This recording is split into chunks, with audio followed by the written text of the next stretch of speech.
Welcome. You are at the CCC. Where there are no outside issues. My name's Anthony. I'm an addict and an alcoholic, another bozo on the bus, and I care about you. Yes, and I'm LouiLou, and my pronouns are he and him, and I'm recovery for crystal meth and alcohol, and I am always in search of balance. Thank you, and each week we strive to foster a brave space where we can engage in conversations centered around topics of recovery. And our intention is to hold and inspire better spaces for more people in recovery by tackling issues sometimes used to separate us. But before we do that, please like, share, and comment on this episode. Comment on this episode. And rate us wherever you are listening to this podcast. Rate us only if you have 5 stars or better. That would help us. You can actually, it would help us. Yes. Yeah, and if you leave comments and stuff, as long as they're nice comments. Absolutely. Because we'll come for you. We'll find your Anthony will. Your IP address. Before we start, today is we wanted to take a moment to honor that today is World AIDS Day. It's a time to remember those we've lost, celebrate the resilience of those living with HIV, and reflect on how far we've come in the fight against this epidemic. So, yeah, World AIDS Day. And my name, there's the disclaimer. I almost forgot about the disclaimer, but the thoughts and opinions expressed on At the CCC are ours alone. We do not represent anyone but ourselves. In other words, we're just a couple of friends behind a mic here to entertain you. And of course, everything we talk about is for general information purposes only. Absolutely. I was listening to when I read that for the episode at Finding Fellowship, and I said it at the end. This doesn't sound right. Anthony doesn't say this, but I guess you do say for general purposes. For general information purposes only. General information purposes. Yeah. How are you, Anthony? I'm okay. This has been quite a week. This is our Surviving the Holidays month. Yes, exactly. You want to talk about it? About surviving the holidays? I know, but you want to talk about it? Not right now. Okay, that's a 5 minute from now conversation. Right on. This was Thanksgiving was difficult for me this year. I was just I found myself really depressed. Is it because you weren't close to family, or you weren't with your family? Well, I think it's a few things. It's post-election stuff. Uh-huh. Specifically, I'm having a hard time. So the person in my family that hosted Thanksgiving this year, so they're in Pennsylvania, right? So the person in my family that hosted Thanksgiving this year sent out a passive aggressive text to the family. And I had a hard time holding her passive aggressiveness with her some of the really harmful political rhetoric that she shared with the family. And I'm like, how can you at once be an asshole, but then also play the victim at the same time? So, so there was family stuff. There was some personal stuff going on with me. And yeah, it was a rough Thanksgiving. But I surrounded myself with friends. I went to the Castro Country Club and I was around a bunch of sober people there. It was really amazing because I got to see people that I literally have not seen in a year. And then I went to Michael and Jose's and I've celebrated with them every year. And it was nice to have that continued, given that now they live just a block away from their old apartment. No, I know, exactly. Yeah, so it was really nice. I really like their new space. But yeah, Thanksgiving was hard for me this year. How about you? You know what? I do this all the time. I had a great Thanksgiving. Did you? Yeah, no. It's honestly, it's all right, let's move on. Well, no. No. It's I you know how I always talk about balance? No. Yeah, I know. Okay. Yeah. Well, because I believe that what I've learned through recovery is I pick up the phone and I use the phone. And so I'm connected. I'm connected with family and whatever. And I also, I was trying to make sure that I didn't do what I sometimes do, where I'll wait till the last minute to make plans. Right. And then I'll be kind of left with whatever. Right. But I had a number of places to go, and so I timed it so that I could wake up, do some laundry. I ate at one place. I went to the club also, Castro Country Club. I didn't eat, but I was there. You didn't eat at the club? No, I didn't eat. I connected. There was a lot of food. Really good actually, food. One of our fellows, Calvin, he came in with some turkey, and then Becca came in with that cornbread. And so I had the cornbread. She also made turkey. Yeah, but Calvin's cornbread was seasoned so beautifully, and so I ended up having to have some of that. Boy, can he cook. Oh, God. Oh, yes. my God, can he cook. Yes. Yeah. So, and then I went over to Michael and Jose's. Yeah. And then I went to my drag mom's for a little bit, and then I rode my first Waymo. That's what I was telling you. And then we went to see Wicked again. They don't sponsor us. I know they don't. No, but you did take a Waymo. And I mentioned it, all the balance. Basically, I was careful not to overdo it because I didn't want to end up I don't want to be in a food coma at the theater because I would have fallen asleep. Yeah. How are you, Jordan? Yeah, Jordan, how are you? I'm good. No complaints. You know what? You remember that? I can think of it. Remember that last time he was on? It's like, are you going to introduce me? No. Oh, yeah. For those of you who don't know, Jordan is our producer, and he looks like he's a rapper right now. He looks like a German rapper because he's wearing Adidas. Which also doesn't sponsor us. Adidas, who does not sponsor Adidas. Isn't that the way you're supposed to pronounce it? It's exactly, Adidas. That was his name, yeah. Adidas. Because are they Australian? No, they're German. They're Adidas. Okay, sorry. It's funny, the brothers. Adidas. Adidas and Puma, they used to be under that one dance. Like I read the story. What dance company? The name of the shoe was Dazzle. Kind of connected to that. Dazzle doesn't sponsor us either. No, Dazzle doesn't exist anymore. But, yeah. Okay. Yeah. So anyway, that's a whole nother story. If you have opportunity, Google it. It's like the whole story about Adidas and Puma. I like Puma. Yeah, you do you? Interesting. All right. I love Puma. Thank you for sharing. Okay. Wow. Doesn't change my day. Oh my gosh, he had a bad Thanksgiving. Okay. Gosh. I feel like there is a story that I want to share about Thanksgiving. Then So share it. Jordan's family invited me for Thanksgiving. Oh, wow. Okay. And so originally was going to go to and I think this is like a story worth sharing because of the like recovery subtext. So Jordan's family had invited me over to Thanksgiving and I was like ready to go.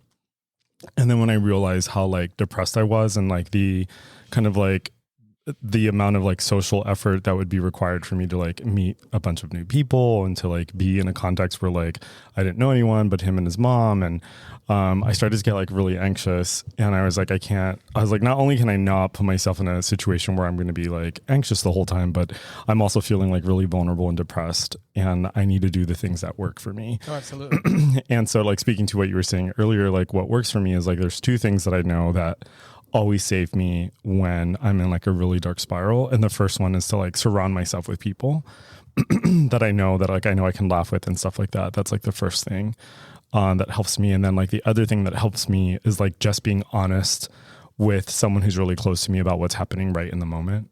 And I feel like those things saved me. And I feel like, I think it's important for me to bring that up because, you know, I work with teens right now and we constantly put together like safety plans and like I put together these safety plans all the time. And it was like this moment where I was like, oh, this is like a real life situation where I'm like, oh, I have like these triggers that I've identified over years and I have like this very clear way of addressing them. Absolutely. You know, I feel like Maleficent. Maleficent? Yeah. You want to know why? Because I feel like my invite got lost in the mail.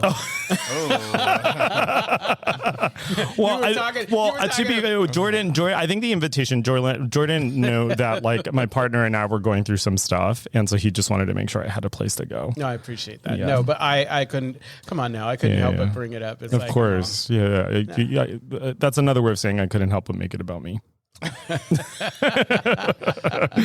Wow. Yeah. Okay, surviving the holidays, right? So something interesting. Okay, so like you said, you went to the Castro Country Club, and what's really nice, like I mean, and I want you to know if you're listening to this.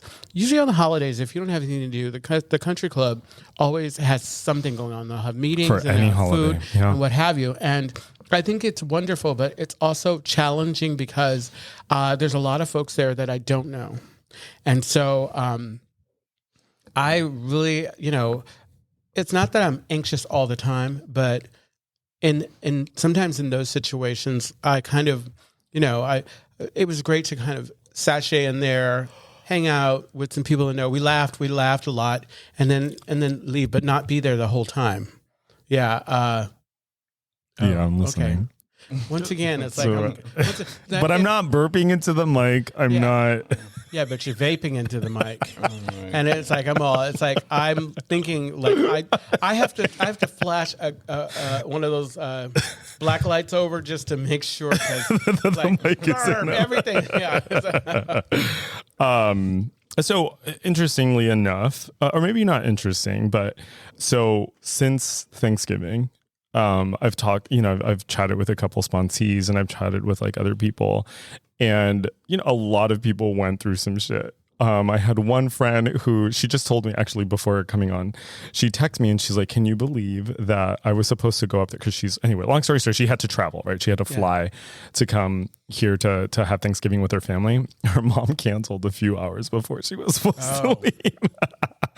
It's because her mom is like, it's exactly what you think it is. Her mom got upset about something and canceled Thanksgiving for everyone. I used to hate that. It's like we would be heading somewhere, and my mom and dad would have one of their little arguments. I think I may have shared this on, and then it would be to the point. It wouldn't be. It would be like little bickering back and forth, and then we'd be in the car all excited, ready to go, and then no, we're not going, and then get out. Yeah. And then for the rest of whatever holiday, we would just be dealing with whatever emotions they're dealing with. Yeah. There were even like at Michael on eggshells, yeah. Right. When we were at Michael's, were you there when one of our mutual friends was talking about some of the relationship issues? I don't know if you were there for that. I don't think I was. Yeah. So there was like a group of us, and one of our mutual friends is going through some relationship stuff, and and his ex was in the room. Oh yeah. And his ex was in the room. Oh. So he was telling us all this stuff while his ex was in the room. Okay. And he and his ex are like good friends. Yeah, I know. And so... Oh, I know what you're talking about. So yeah. So his, so our mutual friend, well, they're both our mutual friends, but like our mutual friend one was talking about like the relationship issues that he's having. And then mutual friend one's ex goes, isn't this around the time last year that you broke up with me? It was a fun time. Yeah, that you can imagine. Everyone was like, "Oh my god!" and then started laughing. But it was, I know. People going through stuff. Well, since we're focusing on like, being with family or going home or whatever, what I find, so I love it. I love being around my family, but it has a shelf life. Like I'm grateful for the time I spent with them, but I usually this is how it works. I get there for the first few hours. I'm really happy to see everybody. Yay! Let's laugh and reminisce and torture each other, because that's what we do is we torture each other with old stories about things that we kept from our parents and whatever, all the good stuff. And then I will find a space, and depending on how long I stay with them, because I usually go to them, I can only stay like 2-3 days max, because by the third day, the excitement of me has worn off. They move me out of the big room and out to the couch, and then I'm babysitting kids. That's what happens. And I love them to death. But, the magic of like, because after having not seen me for so long, yay, what's going on with your life? We've been seeing you on this and that, and tell us about your dragon. We got to see your dragon, all this good stuff or whatever. And I usually find a spot. I love to go and watch TV and stay away from people. Yeah. So I end up doing there what I would do at home. Yeah. I wonder what is it about. I don't know if it's like Thanksgiving specifically, but I wonder what it is about holidays or Thanksgiving maybe that like brings up the kind of not worst, but it's just, it's kind of trite to be like, oh, like, there were arguments during Thanksgiving, because those jokes are made because historically people have arguments during Thanksgiving, right? Maybe because it's like, I don't know, in this case after the election, or it's like a time when families coming together that doesn't generally come together. And so we have like all those issues that come up. What do you think about so all the stories that I'm hearing? You probably aren't hearing many because you're not on social media like I am. But all of these people who voted for Trump, all these MAGA people who voted for Trump, are experiencing their family saying, "Yeah, you're not invited. You're not invited." Well, did I tell you my aunt, my mom? We talk about this on air? And Jordan, do you know if we've talked about this on air? Where my aunt, this is a story. So after the election, my aunt contacted my gay cousin, and that's important, and you'll know why in a second. So she contacted my gay cousin, who he's like moderate. We're from Pennsylvania, so he's moderate, but still gay and progressive on certain things. And so she calls him up to complain that people don't want to be friends with her anymore. and that people have been very upfront with her. Like, if you voted for him, please, like, we're not friends. We're not doing this. Like, I don't, And so she was really upset that people are not like happy with the way she voted, and that it's had this very real kind of like material consequence, which in this case is like her friendships. And so she was expecting my cousin to be like very sympathetic and to, like to console her. And he told her, I was like, I'm not sure I know why you're telling me this, like you want me to tell you, oh, it's okay. And he was, and in our family, respect is really important. And he was working really hard to be respectful to her. But in the end, like my cousin had to like hold his tongue and say, you know what, like that's, people and all the ways that you had like the right to make the decisions you did, so do they. Yeah. It's they've been calling it the fuck around and find out phase of your decision, because I think that like, it's interesting. I feel like I'm a little more flexible this go around than I was before, but I actually talked to someone else who had a different take. Like the last time they were flexible, trying to kind of maintain friendships, but knowing what you know and knowing how it affected a lot of people or what the effect is going to have, and you still did it. It's like, I mean, it's funny. It's like, I don't understand the logic or the rationale, the justification, but I am so grateful because it's like the people that matter, we all, if they didn't say anything. Right. Yeah. Yeah. And I mean, you're making me think of like the broader issue here, which is, and this relates to being home for the holidays, which is like how do we sustain, well, the first question is like, do we sustain relationships with people who we may feel very different from? So do we? And when we do, like, what does that look like? And what does it like, what's the cost? And I think, especially for a lot of like LGBTQ plus people, we've had to endure families that we're not accepting. No, exactly. Right. And that's complicated, right? Because many of us, especially like say you live out in the middle of nowhere, your family is all you have. And so you still want connection, you still want community. And so, sometimes for some folks, they feel like they have to kind of like ignore the fact that like everyone in their family has told them that they're going to go to hell, in order to maintain those relationships. And I think that's difficult because I think as like queer people, some of us anyway, like we're sometimes being forced to do that work. And I think marginalized people in general are always forced to do the work. Yeah, exactly. Right. It's like, oh, this person just called me a slur. I have to take the high ground and I need to metabolize this and see that person's suffering or whatever. Or, my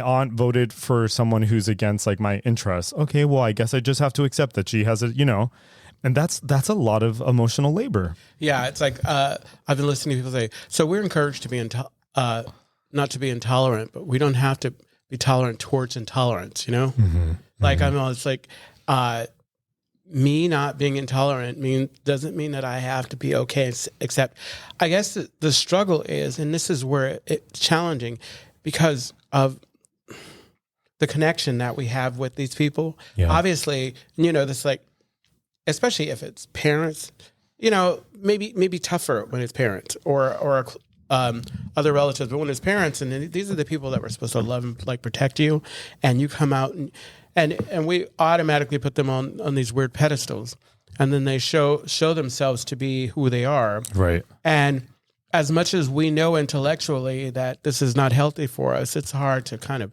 I can't quit you. I can't break the that habit. That's a tough thing. Right. I think Jordan wanted to say something. It goes back to that saying of like, is blood thicker than water? Right. I think that's something that, especially in my family or like in families of color, right, that like blood is thicker than water, right? Like you do whatever for your family, no matter what, right? That's just kind of the culture of that, right? So yeah, that's such a good point, because I love that you bring culture up here, because we have that in my family too. There's a part of me that like it was, that's very rich, right? Because, well, let me back up. So one of the things that I was thinking of is that for a lot of queer people, there's been a lot of like good coverage of this in like literature and in film.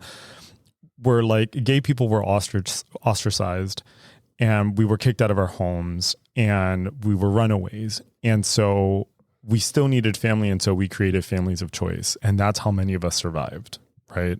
Families of choice could have been like, you know, your straight female friend went with you to prom so that you could go to prom, right? Like those are little like micro families.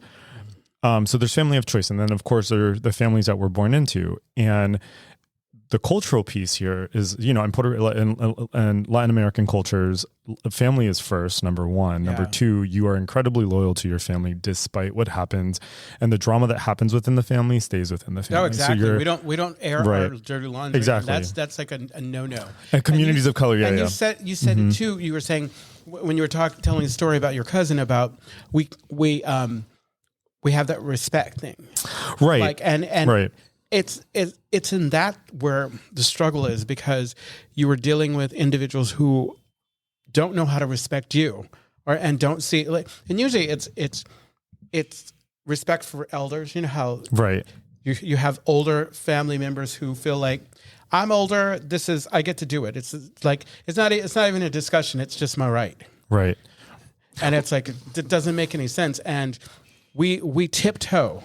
Yeah. You know, I feel like once I got to a place, because I still don't curse in front of my father. Oh, interesting. I mean, I'm 54 years old. You are. I every now I'll say shit. Yeah. You know, I'll say damn, but I don't, and that's just out of respect.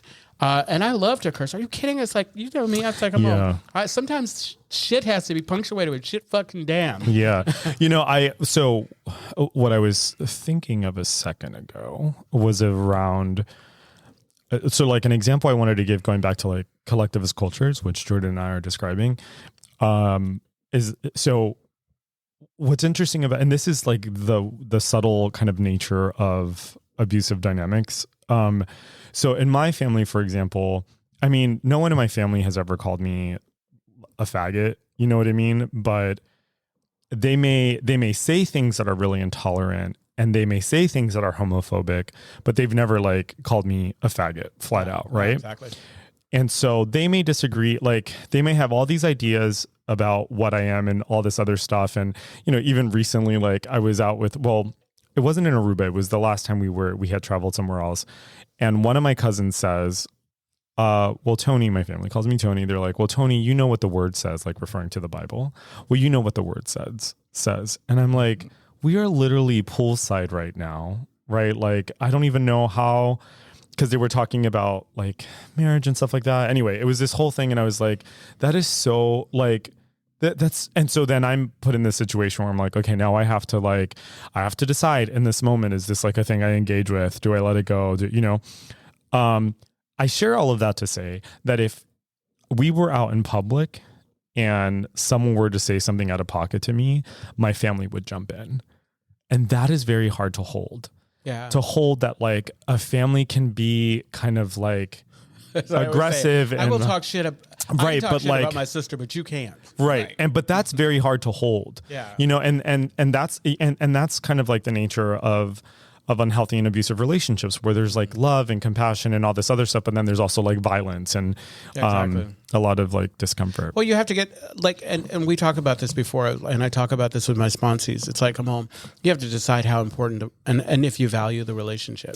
Yeah. If you value the relationship and you're willing to do the work, and I mean really willing to do the work, because I feel like there was, I was talking to a sponsee about this. It's like, them feeling a certain way about their relationship with their mother or whatever, but realizing that they had never taken the opportunity to kind of challenge, to kind of communicate what it is that they needed. They just kind of accept things as they are, and then expect them to magically change.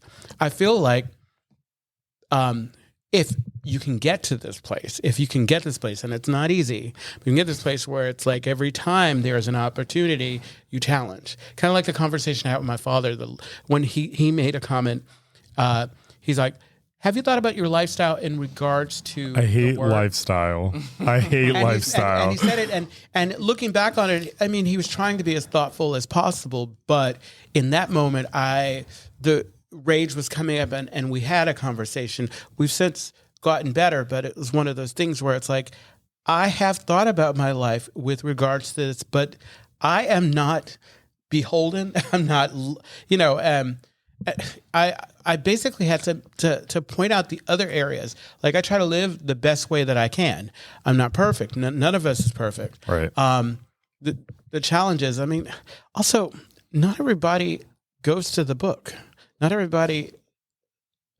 Even then, yeah. I like what's the goal of your question, Exactly. sir? You know, and I think this ties. I think this is one of like the beauties of recovery is that we're in community with people. Well, we're very fortunate to be in community with other people in recovery because we live in a big city, right? And Absolutely. And we're sinners. So we're in a big city. What? So we're in. I'm kidding. So we're in a big city and we're surrounded by people in recovery, and so we have many opportunities to practice. Being tolerant, to practice not taking things personally. And I think when it comes to being with family, I think that's like that's another one of those places where we get to see the line between where we are and that person is, and finding ways to like, one of the things that like is helpful for me, which I think like a creative way of dealing with conflict is like, if I'm dealing with some family stuff, I like do my very best in that moment. And then I take my issue like to a friend and I'll be like, hey, like, all this stuff went down, because I think, picking and choosing your battles, right? It's like, do I really want to have this conversation with this person? I'm not going to change their mind. No, absolutely. But I also don't think that means that we let people walk all over us either. That's true. It's like, I think that's super important. It's like, because if I don't say, and I'm so grateful Stop shaking the table. Sorry, I'm so grateful that I have that now, because I'm super passionate about it. I'm grateful that I have that I feel confident enough, like with the relationships with my family, where I'm going to talk about it. I'm going to talk about it, and I might have to excuse myself. I'm going to talk about it, obviously, in a way that is respectful, because I'm real good. I like to take what I was given from my parents, my those values, and kind of turn them around and give them right back, and say, this is what you taught me, And so I feel as though I would be remiss. I'd be lost if I didn't. If it just wouldn't be fair, and it would just. I value the relationship. I respect you, and as a result, I'm going to have this conversation so that we don't have to have this conversation again. But my question is, when do you have the conversations? Right, like for me, I'm not going to have it during Thanksgiving. I'm not going to have it Christmas Eve. Right, everybody's around me, but like, right. But what if you may need to, because you may have reached like. We might not be at that place, but you may reach a point where it's like, look, I have had it. I don't think there's ever a right time or wrong time to have a conversation, especially if it's something you've been dealing with all along. If you get to that place, I mean, when you finally find your voice, it's going to be a little messy. Yeah. It's going to be a little messy. And I think that I don't know. I feel like when it comes out, it like we're all talking about it. I want to be respectful. There may not be an opportunity, because sometimes our family has to hear it a certain way, right? And we know them. There's sometimes it has to be loud at a decibel that's like high, and it has to be yelling, and it has to, Sometimes it comes out whatever. Is it possible to have that conversation before said holiday, right? Like manage expectations of like, for example, so my mom and I had a very long talk before Thanksgiving about what previous Thanksgivings have been very frustrating for me, right? Oh, sure. So like her thing is like, are you being good? Okay. Like that's her code word. Like, are you using? Yeah. Right. Like it makes my skin crawl. Just say it. Right. If you truly think like that's what you want to say, then say it. But my thing with her is like during Thanksgiving, I'm going to leave at X time of the night. And that's it. Like, I'm not staying longer. I don't want any guilt trips. Yeah. Right. And like, I don't want recovery to be brought up in front of everybody else. Yeah. Right. And she was receptive to it. Right. Did she follow it to a T? No. But it was so much better than it was previous years, because previous years I didn't say anything and I just came and I just dealt with it. And then this time I was like, no, we're going to manage expectations. I did this like 2 months ago before Thanksgiving. so that she was prepared. I said, you do what you need to do to prepare yourself. Like, this is what I need in order for me to come to Thanksgiving. Yeah. That seems to work if you're comfortable with that. Totally. But it's like, like that assumes a relationship. If you're not there at that time beforehand, because it may very well be that you have to reach a breaking point before you have a conversation. And then I think the meat and potatoes are what's going to really kind of be the healing comes after that initial kind of, okay, look, I'm sorry, this is not how I wanted to present this, but it was something that needed to be said because apparently you are too thick. No. Yeah. And I think if I had to round it off, like if I were talking to a younger version of me, I would tell him that in all situations, especially where there's like conflict to be anticipated or like discomfort, that they should preemptively have a person they can turn to. So part of doing the work is in identifying who that person is. Absolutely. And sometimes having a place to go to. So having a person, having a place to go to, maybe if it's at home, maybe it's your room, like you've already identified it as a place. Yeah. Or maybe it's like a walk or a place you go to, right? That there are these very clear directions that you can move in if you find yourself uncomfortable. I think too about safety, and, it is not lost on me that not everyone lives in a big city. Not everyone is surrounded by a bunch of gay people or people in recovery. And so I think about safety. And sometimes the best that a person can do is like create physical safety by maybe going to a location. But if that is impossible, like creating internal safety. Yeah, safety and security too, because it's like I'm approaching this as someone who I can leave you and go to my place and I'm fine. There are a lot of folks who don't have that because they live with or rely on. There was something I was doing. Okay, so I think that a lot of times, and I'll just speak for myself, like, all of the internal stuff that we're going through or whatever, sometimes you are going through it and you've been going through it as long as you have, and you haven't been sharing it or communicating with anyone else, but somehow you think they know or whatever. And when the time comes when you're ready to express yourself, you expect people to be where you are with it. And it is not, it's one of those things where it's like, there's a level of patience that's required, a little understanding. It's kind of like when I came out, I was able to think about it in this way. I wanted to tell everybody who I valued in person, but I also wanted to give them time to process it because I had time to process it for myself. And thank God for me, it's like most of the people that mattered, they were like, we were waiting for you to tell us. You gay homosexual. Yeah, but it's like it took me the longest because it's like I couldn't process it. But going back to, when you get upset with your family for not understanding something that has been so frustrating and it's caused whatever issues with you, but you've never talked about it. You've never shared, and you've never given them an opportunity to show you that they don't understand or show you that they don't, or that they can't appreciate. And so I guess the message is going back to your finding a safe space to talk about it. Or find a person. Find a person, a brave space. A person to talk about it, getting to a point where you're talking about it, and then making sure that you're not just assuming that folks know how you feel. That especially those relationships that you value, that you're finding those times to have those real conversations with. And of course, if it's to a point where you've had those conversations and they're still not listening, then that's when you blow up at dinner and throw some mashed potatoes. But that's so real. Like I've had so many conversations with myself, right? Of like frustrations or whatever that like I've made the mistake of, you should know what I'm thinking already because I've already gone over this like 3,000 times in my head, right? And so I make the assumption that like, why aren't you on my same page when I've already processed this? Yeah, I mean that goes back to what I was saying earlier about like the amount of work that the marginalized person or the disenfranchised person has to do in order to like survive, right? Like we have to do like all this there's all this emotional labor, psychological labor that we have to do in order to survive. And I don't think that's like unique to queer people or people in recovery. I think in general, whenever someone's kind of like pushed into the margins, that's what happens, because there isn't a dominant narrative to like support them. There isn't like some, like easily grasped idea that everyone will agree with, etc. I've written down some stuff.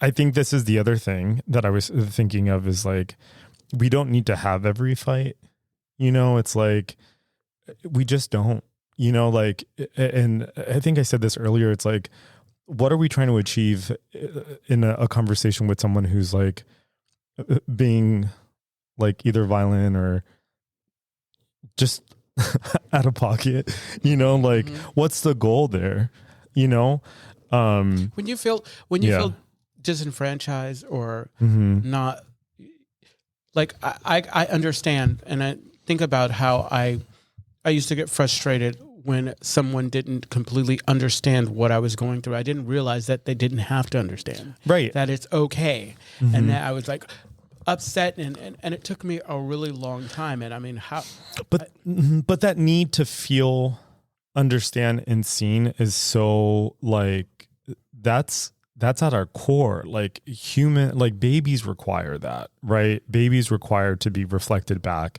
by their primary caregivers.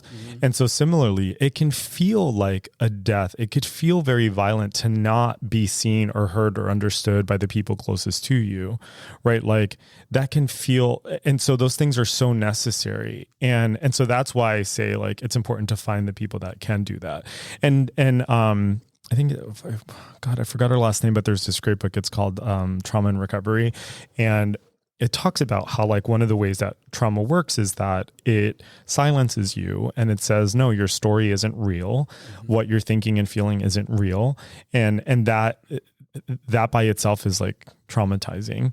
And so that's why I think it becomes so important to find people in our lives who can like validate those things that feel like the most tender to us. And I think that's especially true in recovery, right? It's like there are a lot of misunderstandings about what it means to be an addict or an alcoholic. And so in my opinion, that's why it's so important to find other people in recovery who, are up against the same things. Yeah. Finding that tribe of yours. Yeah. And then there's also like, I was thinking about the way recovery works. And I think this is something I meant to say during our last episode, but no, it is something I meant to say. So I think about, the easiest thing to point to would be like politics, but like there are people in the room that have, diverging opinions about like certain political ideas, or social issues, right? And I have to remind myself that person deserves a seat at a meeting just as much as I do. And similarly, like by extension, that person also, there's room for them to also exist in this world with me. I think where I draw the line is when a person's beliefs contribute to violence. Yeah, exactly. Yeah, when they contribute to violence or like somebody else's ability to like live and have a full life. Yeah, that's I was pulling it up. No, that's fine. No, absolutely. You and Brandon, you and Jordan were on your phones at the same time while I was talking. I guess we're all taking a break. It's okay. No, it's listening. No, what I look at my phone too because there's like notes and stuff. Yeah. Trauma and Recovery is by Judith Herman. Lewis Herman. Yeah. Judith Herman. Yeah, I know. read her. I actually typed that down too because it's like Judith Herman. Yeah, I read her my second year of grad school. It's changing book. Maybe we. Okay, so it would be nice to talk about some what positive like memories of like this last holiday, spending time with family. Yeah, well, you know what? That is a not fantastic switch. But that's right. That's right. We could stay on this, but it's like you're right. Yeah, there's some cute things from my Thanksgiving. Yeah, tell us about them. So my mom, she cares a lot, right, about me and recovery, and so she made it very clear to everybody we're not drinking alcohol at Thanksgiving. No, and so she had a couple little mocktail, ingredient stuff, and everybody made their own like little mocktail. You could choose from like 3 of them, right? And so that's what we did as like an appetizer for Thanksgiving. And so she made that very clear, like, we're doing this. It was embarrassing for me, right? And I'm like texting people, I was like, this is so fucking awkward, right? But like, and everyone's like, oh no, it's cute. I was like, yeah, it's cute for you, but like, it's so awkward for me. But like things like that where it's like, I didn't ask for that, right? And it might have been nice to be prepped for that for myself, but the thought was nice, and I appreciate it after the fact, maybe not in the moment. Oh yeah, after the She didn't tell you that that's what she was doing. got a She was like, surprise, we're not drinking. Because she's like, we're not drinking. And then she looks over at you when she says it. Exactly. Especially you. I went to a Friendsgiving on Friday, and I'm normally not one of those persons that will go to bars or whatever and drink non-alcoholic beer or whatever. But we were drinking non-alcoholic wine and champagne. It was really nice. We were chilling around and talking whatever, and it was nice. It's like I was thinking.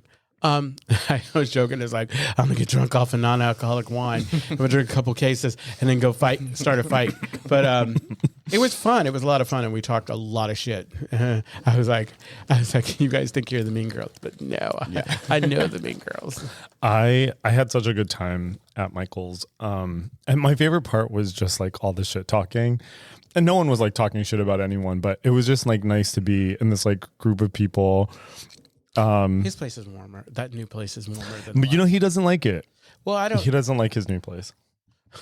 Jose likes it. Michael doesn't. I love him, but I feel like he struggles with being satisfied. Yeah, he's not a very positive person. Yeah. In No, I okay, like we're not gonna like drag him on air. No, I feel like he's positive, but no, I think as far as being satisfied, because they had moved from the other place. Like this is like their third move in like less than like so many years, and I poked him and I'm all privileged. That kitchen, I love the kitchen. Mm-hmm. And that whole space or whatever. It's probably just he needs. I hope no one can hear me chewing. He needs to get used to it. Does it really matter? Because it's like if you're not chewing, I'd be like, why is Anthony not chewing? No, I've tried. I've stopped doing all of that. Have you? I stopped doing. Have you stopped? You know what? When they start paying us, I'll start not eating. Exactly. Exactly. I'll stop purping in the mic.